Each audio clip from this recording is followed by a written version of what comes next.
Assalamualaikum warahmatullahi wabarakatuh. Kembali berjumpa di channel Agus Herwanto. Pada kesempatan kali ini kita akan mencoba membahas tentang klasifikasi pada makhluk hidup. Kompetensi dasar mengklasifikasikan makhluk hidup dan benda berdasarkan karakteristik yang diamati. Menyajikan hasil pengklasifikasian makhluk hidup dan benda di lingkungan sekitar berdasarkan karakteristik yang diamati. Tujuan pembelajaran pada kali ini adalah setelah mempelajari materi ini, diharapkan siswa dapat menyebutkan ciri-ciri makhluk hidup dan benda dengan benar.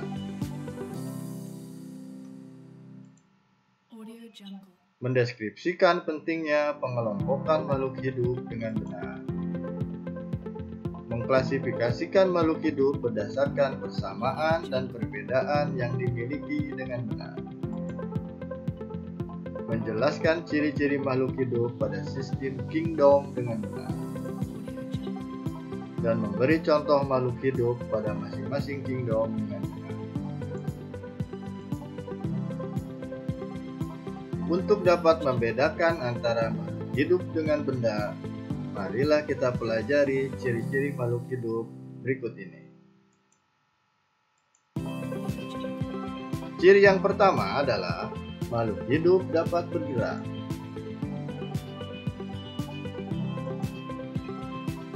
Kita dapat berjalan, berlari, menggerakkan anggota badan, bahkan berenang. Itu merupakan ciri bergerak. Tubuh dapat melakukan aktivitas karena memiliki sistem gerak.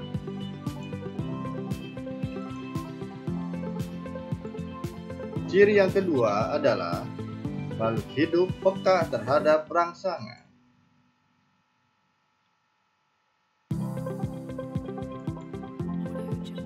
Makhluk hidup mempunyai kemampuan untuk memberikan tanggapan terhadap rangsangan yang diterima. Kemampuan menanggapi rangsangan disebut iritabilitas. Ciri yang ketiga adalah makhluk hidup dapat bernapas. Bernapas adalah menghirup udara yang diantaranya mengandung oksigen dan mengeluarkan udara dengan kandungan karbon dioksida dan uap air.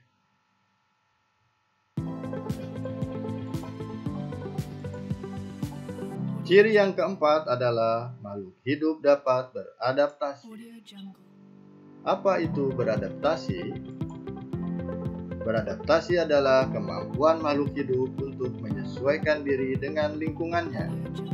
Sebagai contoh, tumbuhan yang hidup di tempat yang lembab memiliki daun yang lebar dan tipis, sedangkan tumbuhan yang hidup di tempat yang kering daunnya sempit dan tebal. Ciri yang kelima adalah makhluk hidup memerlukan makanan. Untuk melakukan aktivitas, setiap makhluk hidup memerlukan energi. Untuk memperoleh energi, makhluk hidup memerlukan makanan dan minuman. Ciri yang ketujuh, makhluk hidup dapat berkembang biak.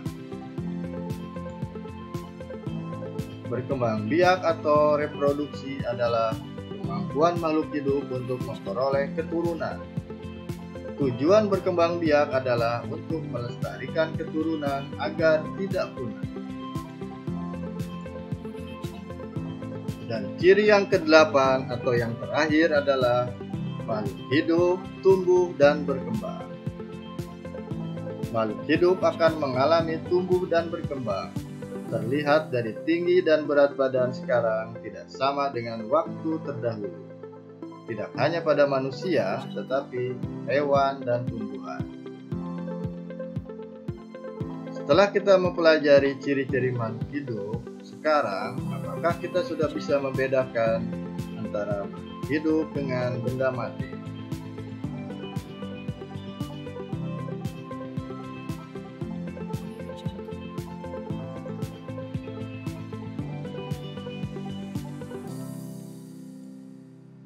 Pengklasifikasian makhluk hidup. Sistem klasifikasi 5 kingdom. Berdasarkan sistem klasifikasi 5 kingdom, makhluk hidup terbagi menjadi 5 kelompok. Kelompok yang pertama adalah kelompok Monera. Kelompok yang kedua adalah kelompok Protista. Kelompok yang ketiga adalah kelompok Fungi. Kelompok yang keempat adalah kelompok Plantae. Dan kelompok yang kelima adalah kelompok Animalia.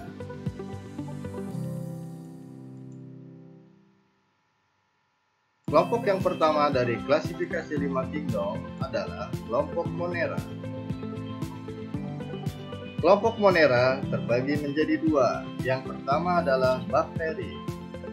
Ciri-ciri dari bakteri adalah memiliki alat gerak berupa flagella, berkembang biak melalui pembelahan sel, hidup di dalam tubuh makhluk hidup, darah, air, dan tanah.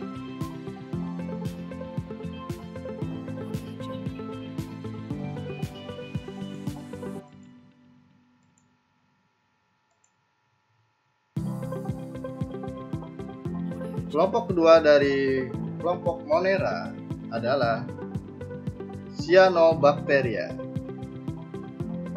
Cyanobacteria mempunyai ciri-ciri memiliki klorofil, berkembang biak melalui pembelahan sel, fragmentasi, dan pembentukan spora.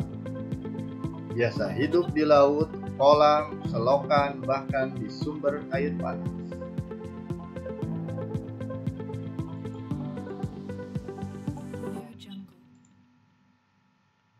Kelompok kedua dari klasifikasi 5 kingdom adalah kelompok Protista. Kelompok Protista terbagi menjadi 3. Yang pertama adalah Protista mirip tumbuhan atau algae. Ciri-cirinya adalah memiliki dinding sel dan klorofil, bersifat autotrof. Bagian tubuh dapat dibedakan, bersel satu atau bersel banyak. Reproduksi dapat secara seksual dan aseksual.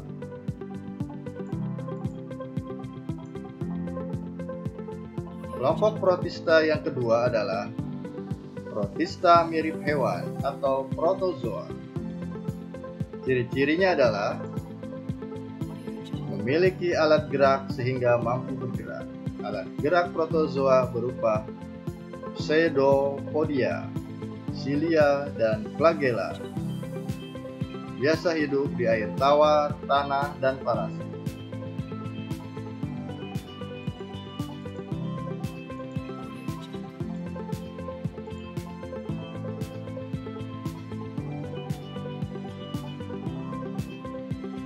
Kelompok Protista yang ketiga adalah Protista mirip jamur.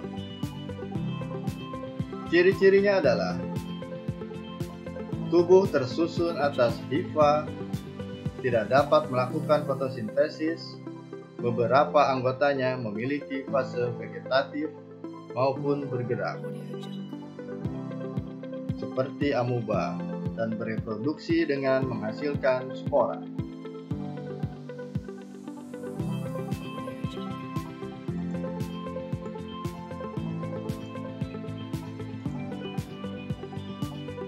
Kelompok yang ketiga dari sistem klasifikasi 5 kingdom adalah kelompok fungi atau jamur.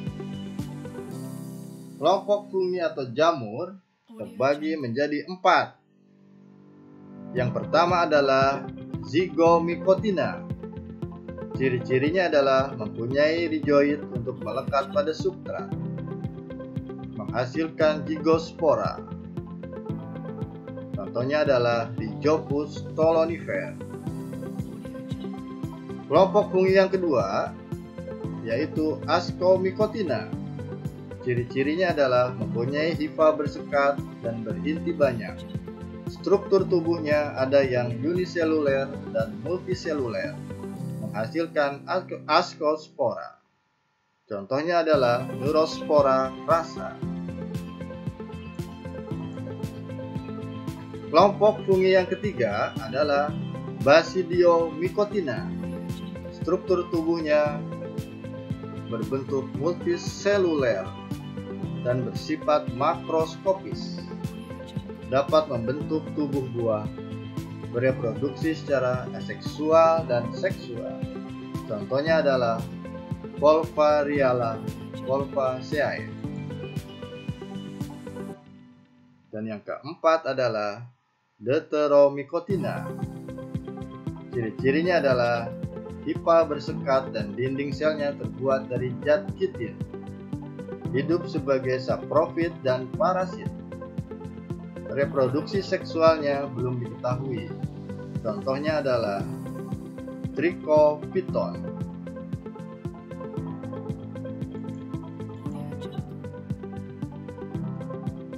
Kelompok keempat dari sistem klasifikasi 5 kingdom adalah kelompok plantae. Kelompok plantae ini terdiri dari 3: Bryophyta, Pteridophyta, dan Spermatophyta.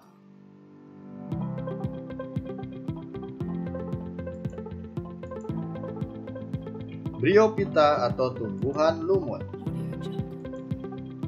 Ciri-ciri tumbuhan lumut adalah tidak memiliki berkas pembuluh angkut, xilem, dan floem.